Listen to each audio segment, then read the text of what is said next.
everyone, my name is Chrissy and welcome to my channel. Today I'm doing a book review of As Brave as You by Jason Reynolds. This is a middle grade contemporary book which showcases two brothers who go to not live but to visit with their grandparents for a few weeks while their parents try and work things out. Now this book is third person limited perspective and it's told predominantly through Jeannie's perspective. Now Jeannie is the youngest of the two boys, so it's Jeannie and then his older brother Ernie. Now when they are staying at their grandparents' house, a lot of stuff happens, like they go and sell peas with their grandmother. They notice that their father and their grandfather have a lot of tension between one another. As they stay with the grandparents, Jeannie is starting to realize where that tension comes from. And he is starting to learn kind of the dynamics of the family. I really liked this book. I thought it was a really great read, and for a middle grade book, I was very impressed with the handling of the themes that are present in this book. For example, it talks about trauma and mental illness and race-based trauma, so it has all of that incorporated into it. Now, not in like extremely dedicated scenes. In fact, a lot of that part of it, trauma and mental health, come when the grandfather is talking about his past and his own father and all that information. Now, I'm not going to get too much into that because that'd be major spoilers. But as said, I'm impressed with the way that the book handled that. And also that the way that the book handles interactions between parents and their kids. I think as an adult, I had a different appreciation for those scenes and for that conflict than I would have as a kid. As an adult, like, realizing that your parents are human, or realizing that you have to resolve these conflicts between yourself and your parent and what conflicts those may be, whether they be really small or whether they be a lot larger like they were in this book. Pacing, I thought, was done really well. It is a little bit slow in the beginning, but that's because it's going through a little bit of the backstory of how the kids got to their grandparents' house.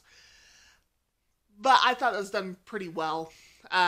I did have to remind myself that this book is not geared towards me, that I am not the target audience, because the first scene in it is Ernie and Jeannie like throwing dog poo around and just playing around while having chores, and it was just this weird part where I was just like, but then, had to come to the realization I am not the target audience, and this is probably a really funny scene for someone who's a lot younger. Like, if I was 11 or 12 and reading this book, I probably would have been like, ha, that's hilarious. Also, how this book handles showing someone with a disability. So the grandfather is blind, and he was not born with a visual impairment. Rather, he developed a visual impairment into his older age, and I believe it was glaucoma. That is why he is now blind, but at any rate, it shows how he copes with the vision impairment. So from going from full visual acuity to none, and exactly what he does to accommodate himself in his own house, I thought was done really well.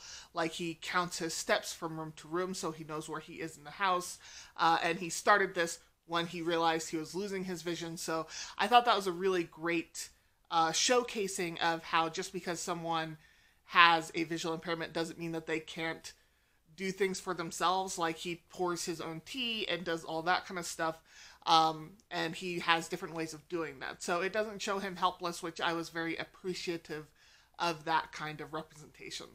Now, I will say that there is a point where the grandfather has not really gone outside of his own home, because that's a lot more unfamiliar, and he fell at one point, and so it made a lot of sense why he had a lot more hesitation to go outside of his home rather than just walking around inside of his house. As far as the characters go as well, I was really impressed with the 3 dimensions of each character, especially the adults. One thing that I found in mid-grade books is that sometimes the adults are not fully realized. Like, either they're these people on pedestals who do ultimate good, or they're awful people who do ultimate bad. And really, the adults in this book are just human beings. Like, the grandfather, you realize, has faults and what those faults are, but he also has really good qualities as well. The same thing with the grandmother, the same thing with the parents of Jeannie and Ernie. I really loved Genie as the main character, and I'm really glad that this book was told from his perspective because he's a really curious character. He asks a lot of questions, and sometimes questions that people may be uncomfortable answering. So, for example, when he finds out that his grandfather is blind, he writes down a lot of questions on, like, what is it like, and how do you handle this, and how do you handle that? And his grandfather, does go through him with the questions. The only time that the grandfather gets annoyed with the questions are when Genie insinuates that he needs a lot of help from his wife, and then he's like, I don't need help. She doesn't help me around. She doesn't take care of me. And I thought that was a really great interaction because I think it shows the goodness in the grandfather where he was willing to answer any questions that Genie had, but also showing a fault where he did not like some of the insinuations that Genie had, and kind of his reactions to it were very enlightening to his character. Overall, this is a really short review, but I like this book a lot. Let me know down in the comments if you have read this book, what you thought of it, if you plan on reading this book. Have you read any books by Jason Reynolds? This is the first book I read by him, so I am planning on reading more. I know that he has, I think, a couple of books involving sports. I think one that's like involving someone who does track. So I've heard about that one, and I'm thinking of getting it so that I can give it a read, because I really like his writing style. I think it was really good. Thank you so much for watching, and as always and forever, may it get lost in the book.